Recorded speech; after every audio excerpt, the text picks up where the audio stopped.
Like کریں، subscribe کریں، bell icon کو دبائیں تاکہ ہماری ویڈیو سب سے پہلے آپ کے پاس پہنچ سکے۔ یہ بھی ایک چیز ذہن میں رکھیں، علم کس سے حاصل کیا جائے، علم کے حصول کے لیے کس دروازے پہ دستک دی جائے۔ اور یہ سوال آپ ہم سے کر سکتے ہیں یا کسی عالم سے کر سکتے ہیں۔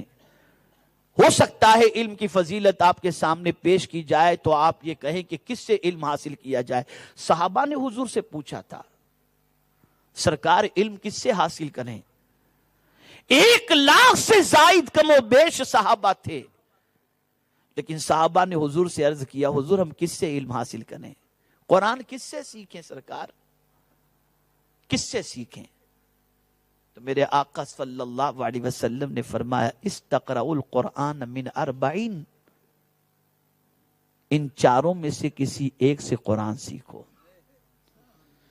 من عبداللہ ابن مسعود، من معاذ بن جبل، من سالم، من ابی ابن کعب۔ سرکار فرماتے ہیں ان چاروں میں سے کسی ایک سے قرآن سیکھو۔ تو سوال یہ پیدا ہوتا ہے کہ خلفائے راشدین کا کیا؟ وہ چار تو بڑے مشہور ہیں، ان سے سیکھنے کی بجائے ان چاروں سے سیکھنے کا حضور نے کیوں حکم دیا؟ وجہ یہ تھی کہ سیاسی میدان کے اندر وہ چاروں اتنے مصروف تھے اور امور مسلمین کے سلسلے میں، انجام دہی کے سلسلے میں ان کا وقت زیادہ گزرتا تھا، تو سرکار صلی اللہ علیہ وسلم نے ان چار کی طرف نشاندہی فرمائی۔ ذہن میں ایک بات آتی ہے، کیا دیگر صحابہ قرآن نہیں جانتے تھے؟ جانتے تھے، لیکن سرکار اپنے صحابہ کو مزاج دینا چاہتے تھے کہ میرے صحابیوں، علم جب حاصل کرنا ہو تو یہ بھی دیکھ لیا کرو کہ علم کے معاملے میں کون اعلیٰ پوزیشن میں ہے۔ جو اعلیٰ پوزیشن میں ہے اس سے علم حاصل کرو گے تو تم بھی اعلیٰ بن جاؤ گے۔ تو سرکار نے چار کی طرف نشاندہی فرمائی۔ توجہ چاہوں گا، توجہ چاہوں گا، سوچ درست کرو۔ علم اعلیٰ سے حاصل کرو۔ ہم نے سوچ بدل دی، میتھمیٹکس اچھے سے سیکھیں گے لیکن قرآن سستے سے سیکھیں گے، یہ سوچ بن گئی۔ ارے مولانا 500 روپے تو دیتا ہوں نا آپ کو، اور کتنا دوں؟ اور ایک دن نہیں آئے، مولانا میں دوسرے کا انتظام کر لیتا ہوں۔ جس قوم کا مزاج یہ ہو اس قوم کا حال کیا ہوگا؟ ایک ضمیر کو جگانے کے لیے بات کرتا ہوں، ہزاروں کا مجمع مجھے شاید میرے اعتبار سے لگ رہا ہے، کم و بیش جو بھی ہو، لیکن اس مجمع میں میں اگر سوال کروں کہ کتنے لوگ تجوید کے ساتھ قرآن پڑھنا جانتے ہیں، میں دعوے کے ساتھ اپنے تجربے کی روشنی میں کہہ سکتا ہوں کہ 90% لوگ قرآن شریف پڑھنا صحیح طور پر نہیں جانتے۔ کیوں نہیں جانتے؟ آپ کے زمانے کے اندر بہت سارے ایسے جو 50 سال، 60 سال، 70 سال کے ہوں گے۔ بھئی آپ جب چھوٹے تھے تو آپ کے زمانے میں واٹس ایپ نہیں تھا، آپ کے زمانے کے اندر انٹرنیٹ نہیں تھا، آپ کے زمانے کے اندر کچھ بھی نہیں تھا، پھر آپ قرآن کیوں نہیں سیکھے؟ کیوں قرآن پڑھنا نہیں آتا؟ تو آپ جواب دیں گے کہ اس وقت ہمیں اس طرف توجہ نہیں دلائی گئی، اور اس وقت جو ہے ہمیں اچھے سے پڑھایا نہیں گیا، یا اچھے قاری نہیں تھے، آپ کچھ بھی ایکسکیوز پیش کر سکتے ہیں۔ تو میں آپ سے پوچھنا چاہتا ہوں، جب آج آپ کا یہ حال ہے تو آنے والی نسل جس کے ہاتھ میں بہت سارے گیمز آ چکے ہیں، بہت سارے خرافات آ چکے ہیں، وہ بچہ قرآن کہاں سے سیکھے گا؟ ذرا کبھی اس کے بارے میں آپ نے سوچا؟ کبھی اس کے بارے میں غور کیا آپ نے؟ آپ کیا سمجھتے ہیں کہ قرآن سے تعلق توڑ کر یا قرآن نہ سیکھ کر آپ کا بچہ آپ کے لیے کوئی سود مند ہو سکتا ہے؟ قطعی طور پر نہیں۔ تو عرض یہ کر رہا تھا، رحمت عالم صلی اللہ علیہ وسلم سے صحابی نے پوچھا کہ کس سے علم حاصل کیا جائے؟ سرکار نے چار کا نام بتایا، استقرأوا القرآن من 40، من عبداللہ ابن مسعود۔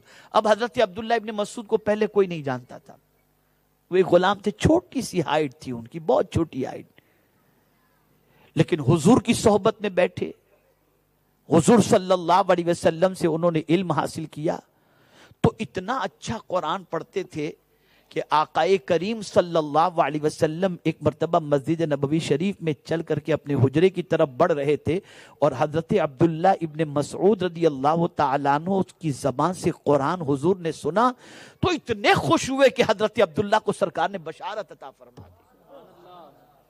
اور جب کوفہ کے لوگ حضرت عبداللہ ابن مسعود رضی اللہ تعالیٰ عنہ کی گزارش لے کر فاروق اعظم کے پاس آئے اور عرض کیا کہ حضور ہمیں عبداللہ ابن مسعود کو دے دیجئے، تو فاروق اعظم رضی اللہ تعالیٰ عنہ نے فرمایا گرچہ میری طبیعت چاہتی ہے کہ عبداللہ کو میرے پاس رکھوں، لیکن میں اپنی خواہش پر تمہاری خواہش کو فوقیت دیتا ہوں اور میں عبداللہ کو تمہارے ساتھ بھیج رہا ہوں. اور حضرت عبداللہ ابن مسعود رضی اللہ تعالیٰ عنہ نے اتنی محنت کی کہ 4000 کے قریب کوفہ کی سرزمین پر علم سے آراستہ لوگوں کی جو ہے وہ ٹیم آپ نے تیار فرما دی. اور اس کا اعتراف صرف سنیوں نے نہیں شیعوں نے بھی کیا ہے. شیعہ بھی کہتے ہیں کہ عبداللہ ابن مسعود نے کوفہ کو علم سے بھر دیا. اب یہاں میں ایک چھوٹی سی سوچ دینا چاہتا ہوں، طلبہ بھی سنیں اور آپ حضرات بھی سماعت فرمائیں. علم چاہتا ہے تحریک. اگر علم ہو اور تحریک نہ ہو تو علم زیادہ مفید نہیں ہوگا، اور تحریک ہو اور علم نہ ہو تو تحریک زیادہ مفید نہیں ہوگی. علم چاہتا ہے تحریک، جمود نہیں چاہتا. علم کے ساتھ صاحب علم کو متحرک ہونا چاہیے. جب صاحب علم متحرک ہوگا تو اس کے علم سے دنیا فائدہ پہنچے گی، دنیا کو فائدہ پہنچے گا. آپ تاریخ اٹھا کر کے دیکھیں، صحابہ صاحب علم تھے لیکن جہاں گئے متحرک رہے، اور متحرک رہنے کی وجہ سے پورے شہر کو انہوں نے علم سے بھر دیا. علم ہے، اور اگر ہم سوئے پڑے رہے آرام کرتے رہے تو ہمارا علم لوگوں کے لیے مفید نہیں ہوگا. علم ہے، نیند قربان کرو، متحرک ہو جاؤ، تب جا کر کے علم سے لوگوں کو فائدہ پہنچے گا. غوث پاک ہوں، غریب نواز ہوں، صحابہ ہوں، اولیاء کاملین ہوں، ان کے پاس علم تھا. اس علم کے ذریعے انہوں نے تحریک چلائی، اور اسی تحریک کی بنیاد پر جو جہاں پہنچ گیا وہ پورے علاقے کو فتح کرتا نظر آتا ہے. بندہ نواز کی پوزیشن دیکھیے، پورے دکن کو انہوں نے فتح کر لیا. غریب نواز کو دیکھیں، غوث پاک کو دیکھیں. خیر، تو حضرت عبداللہ ابن مسعود رضی اللہ تعالیٰ عنہ کے لیے سرکار نے فرمایا. دوسرا حضور نے فرمایا معاذ بن جبل.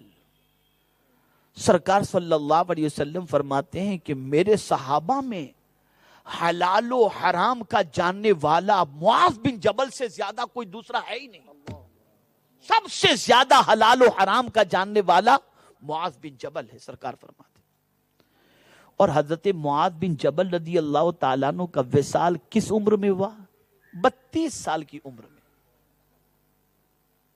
32 سال کی عمر میں ان سے حضور علم حاصل کرنے کا حکم دے رہے ہیں.